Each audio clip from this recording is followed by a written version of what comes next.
ये है दिल्ली दर्पण।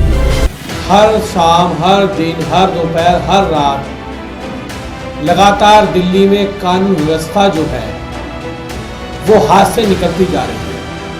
आज दिल्ली के अंदर अपराधियों के हौसले इतने बुलंद हो चुके हैं, इतने बुलंद हो चुके हैं कि कल नंद नगरी के अंदर एक नाबालिग बच्चे को जब कुछ बदमाश मार रहे थे, पीट रहे थे, तो कैसे उसके पिता जब उसको बचाने बीच में आते हैं तो उनके पिताजी की गोली मारकर हत्या कर दी जाती है। क्या कर रही है कानून व्यवस्था?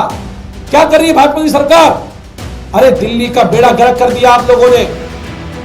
एक साल में भारतीय पार्टी की 4 दिन की सरकार ने दिल्ली में कानून व्यवस्था को पूरी तरह ठप करने का काम किया और आज हमारी माताएं बहनें सुरक्षित नहीं है। हर शाम, हर दिन, हर दोपहर, हर रात लगातार दिल्ली में कानून व्यवस्था जो है वो हाथ से निकलती जा रही है। अभी तक अगर नए साल से लेकर अब तक की बात करूं तो सैकड़ों हत्याएं दिल्ली के अंदर हो चुकी है। इस दिल्ली ने देखा कि कैसे एक ही दिन में दिल्ली में 6 मर्डर हुए और उसके बावजूद भी भारतीय जनता पार्टी की 4 इंजन की सरकार होने के बावजूद भी दिल्ली में क्राइम रुकने का नाम नहीं ले रहा है। अभी ताजी घटना जो कल की है, जिसमें पहले दिल्ली में जब कोई रोड रेस की घटना होती थी या कोई अपराधी किसी को मारने जाते थे या कोई लड़ाई होती थी, झगड़ा होता था, तो जब भी कोई बीच बचाव करने दूसरा आदमी बीच में आता था तो हमेशा वो मामला वहां खत्म हो जाता था। आज दिल्ली के अंदर अपराधियों के हौसले इतने बुलंद हो चुके हैं, इतने बुलंद हो चुके हैं कि कल नंद नगरी के अंदर एक नाबालिग बच्चे को जब कुछ बदमाश मार रहे थे, पीट रहे थे, तो कैसे उसके पिता जब उसको बचाने बीच में आते हैं तो उनके पिताजी की गोली मारकर हत्या कर दी जाती है। आप सोचिए, हम देश की राजधानी में की बात कर रहे हैं, हम विश्व गुरु बनने की बात कर रहे हैं। दिल्ली देश की राजधानी में भारतीय जनता पार्टी की सरकार सीना ठोक के कह रही है कि हम बाहर से विदेशों डेलीगेट्स आ रहे हैं, हम एआई समिट करा रहे हैं। आप सोचिए कि देश की राजधानी में ऐसी ऐसी वारदात हो रही हैं, आखिर इसका क्या मैसेज जाएगा? मैं पूछना चाहता हूं आज भारतीय जनता पार्टी से, 4 इंजन की सरकार से, कि आखिर दिल्ली में अपराधों पे लगाम क्यों नहीं लग रही है? दिल्ली में लगातार फिरौतियां मांगी जा रही हैं, हत्याएं हो रही हैं। आप सोचिए, बीच बचाव कराने वाले, अपने बच्चे को बचाने के लिए बीच में आने वाले पिता को गोली मारकर हत्या कर दी गई। अभी कुछ दिन पहले त्रिलोकपुरी के अंदर एक व्यक्ति को एक एडवोकेट बचाने के लिए आते हैं और पीछे से उनकी गोली मार दी जाती है। वो तो शुक्र है कि वो उनकी डेथ नहीं हुई, वो बच गए। मतलब आज दिल्ली में अगर कोई बीच बचाव कराने के लिए जाता है तो उसको गोलियां मार दी जाएंगी, उसकी हत्या कर दी जाएगी। दिल्ली पुलिस क्या कर रही है? क्या कर रही है कानून व्यवस्था? क्या कर रही है भाजपा की सरकार? अरे दिल्ली का बेड़ा गर्क कर दिया आप लोगों ने। एक साल में भारतीय पार्टी की 4 इंजन की सरकार ने दिल्ली में कानून व्यवस्था को पूरी तरह ठप करने का काम किया और आज हमारी माताएं बहनें सुरक्षित नहीं है। इतना अभी आपने द्वारका केस में देखा कि पुलिस कब जागती है? जब सोशल मीडिया पे दबाव बन जाता है तब उसके पिता पर एफआईआर दर्ज की जाती है। आप पहले कहां सोए रहते? आप पहले कहां जाते? तो मैं आज ये कहना चाहता हूं भारतीय जनता पार्टी से कि दिल्ली की कानून व्यवस्था पे ध्यान दीजिए। मुख्यमंत्री जी, आपने कॉपी पेस्ट की राजनीति बहुत कर ली, आपने नाम बदलने की राजनीति बहुत कर ली, कुछ काम की राजनीति कीजिए, दिल्ली की कानून व्यवस्था को ठीक करने की राजनीति कीजिए। और दूसरी तरफ आपको बता दूं, एक विधायक होने के नाते, अपने क्षेत्र का प्रतिनिधित्व करने के नाते, अगर मैं दिल्ली पुलिस के कमिश्नर से समय मांगते हैं मिलने का, हम लोग तो समय नहीं मिलता हमें। आम आदमी पार्टी दिल्ली में विपक्ष की भूमिका में है। क्या पुलिस कमिश्नर साहब सतीश गोलचा साहब को विपक्ष के विधायकों से, विपक्ष के नेताओं से मिलने में कोई आपत्ति है? क्या दिल्ली की कानून व्यवस्था पे अगर हम उन्हें जानकारी देना चाहते हैं तो जानकारी नहीं लेंगे वो? मैं उनको भी कहना चाहता हूं, गोलचा साहब आप भी राजनीति से ऊपर उठ के काम कीजिए और हम दिल्ली की कानून व्यवस्था पे आपसे बात करना चाहते हैं।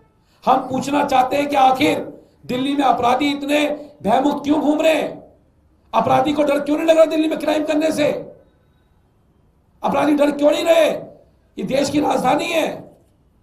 थर थर कांपना चाहिए था अपराधियों को देश की राजधानी में अपराध करने से, लेकिन आज वो अपराधी खुलेआम घूम रहे हैं, खुलेआम रोड पे गोलियां चला रहे हैं। 6-6 मर्डर, 8-8 मर्डर दिल्ली के अंदर हो रहे हैं। तो मेरा उनसे कहना है कि आप राजनीति से ऊपर उठ के दिल्ली की कानून व्यवस्था पे ध्यान देने का काम कीजिए और उस पे काम करने का काम कीजिए, वरना आप सोचिए कि क्या मैसेज आज देश में जा रहा है, जहां देश की राजधानी में इस तरह की घटनाएं हो रही हैं। और मैं फिर सतीश गोलचा साहब से कहना चाहता हूं, कमिश्नर साहब, हमें अपने क्षेत्र का प्रतिनिधि होने के नाते आपसे मिलने का पूरा अधिकार है और आपको हमें समय देना पड़ेगा। आप आइए, हम बातचीत करेंगे आपसे, हम आपको बताएंगे दिल्ली में कानून व्यवस्था क्यों ठप हो रही है, कैसे ठीक हो सकती है, उस पर काम कीजिए आप। और मुख्यमंत्री जी को कहना चाहता हूं, 4 इंजन सरकार, आपके चारों इंजन फेल हो चुके हैं। कानून व्यवस्था भी आपकी ठप हो चुकी है, गवर्नेंस भी आपका ठप हो चुका है, कोई दिल्ली में आपका काम नहीं कर रहा। और आप सोचिए उस पिता की क्या गलती होगी जो अपने बच्चे को बचाने के लिए गया था और उसकी ही गोली मार के दिल्ली में हत्या करने का काम किया गया। आप सोचिए। मैं तो कह रहा हूं मुख्यमंत्री जी, अब तो आपकी सरकार को बने 1 साल हो गया, अब तो ईडी और सीबीआई भी आपके पास थी, सारी जांच आप करवा ली, सारी जांच आप करवा रहे हैं, आपको जांच में 1 रुपए का घोटाला नहीं मिला। लेकिन मुख्यमंत्री जी को और भाजपा की लोगों को इस बात से बड़ी नफरत थी कि गरीबों के बच्चों के स्कूल में टॉयलेट क्यों में जो है वो मार्बल पत्थर क्यों लग रहा है, वो 100 रुपए फुट का पत्थर, 150 फुट का पत्थर उन गरीबों के बच्चों के स्कूलों में क्यों लग रहा है, इतनी महंगी महंगी टॉयलेट सीट उसमें क्यों लग रही है, उनको इस बात से आपत्ति थी।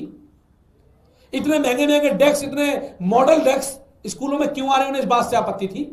क्योंकि अरविंद केजरीवाल जी गरीबों के बच्चों के स्कूलों को शानदार बना रहे थे और उनको यह पता था कि अगर ये स्कूल शानदार बनेंगे तो जिनकी दुकान वो आज लेके चल रही है मुख्यमंत्री और उनकी सरकार, जिन प्राइवेट स्कूलों के साथ मिलकर दिल्ली के बच्चों को लूटने का काम कर रही है, उनकी दुकानों को बंद कराने का काम हमने कराया था। और मैं पूछना चाहता हूं मुख्यमंत्री जी, अरे आपकी सरकार ने तो बड़ा शानदार काम कर दिया, 75 स्कूल बना डाले आप लोगों ने, 1 साल में बना दिए। उस 75 1 साल के अंदर काम भी बंद रहा, 6 महीने तो अभी चले गए पॉल्यूशन में, मतलब 90 दिन में 75 स्कूल खड़े कर दिए मुख्यमंत्री ने। गजब का टेक्नोलॉजी है भाई। ये तो गलगोटिया यूनिवर्सिटी से भी आगे निकल गए, ये तो गलगोटिया वालों से भी आगे चले गए। मुख्यमंत्री जी हिम्मत है तो बताइए उनकी लोकेशन, मैं चैलेंज करता हूं आपको, बताइए आपने 75 स्कूल कहां बनाए, एक स्कूल को बनाने में खर्चा क्या आया, टेंडर किया नहीं किया, सीमेंट रोड़ी लगा नहीं लगा, कुछ तो बताइए। नहीं बता पाएंगे क्योंकि मुख्यमंत्री जी ने केवल स्कूलों का नाम बदलने का काम किया है। वो स्कूल कौन से थे, और नाम बदलते बदलते बदलते बदलते सरकार, भाजपा के और मुख्यमंत्री जी इतने अंधे हो गए कि उन्होंने डॉक्टर बाबा साहब अंबेडकर के नाम पे बने हुए दिल्ली के स्कूल ऑफ एक्सीलेंस का नाम बदलकर सीएम श्री करने का काम कर दिया। सीएम श्री, आप सोचिए, सीएम श्री, डॉक्टर बाबा साहब अंबेडकर के नाम क्या के 4 बार श्री लगाना चाहिए।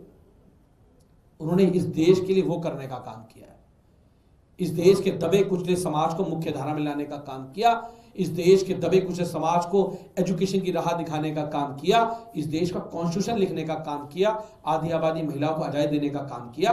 और वहां मुख्यमंत्री जी ने स्कूलों का नाम बदलकर, जो doctor BR Ambedkar school of excellence था, उनका नाम बदलकर सीएम श्री करने का काम किया। आपको माफ नहीं करेंगे मुख्यमंत्री जी दलित समाज के लोग, ये बात मेरी लिख लीजिएगा। एक एक वर्ड का जो आपने बाबा साहब अंबेडकर का नाम हटाया है ना, एक एक शब्द का बदला दिल्ली के लोग आने वाले चुनाव में अपनी वोट की ताकत से आपसे लेंगे, ये बात समझ लीजिएगा। सत्ता का घमंड आपके सर पे चढ़ के बोल रहा है, आपको बताएंगे कि सीएम श्री का नाम बड़ा है या बाबा साहब अम्बेडकर का नाम बड़ा है, ये ध्यान रखिएगा। मेरी बात को आज मैं आपसे कह रहा हूं, तो ये फर्जी सरकार है, कॉपी पेस्ट करती है। लेटेस्ट खबरों के लिए सब्सक्राइब करें हमारा YouTube चैनल या फिर लॉग ऑन करें www.delhidarpantv.com। खबरों की कवरेज और विज्ञापनों के लिए संपर्क करें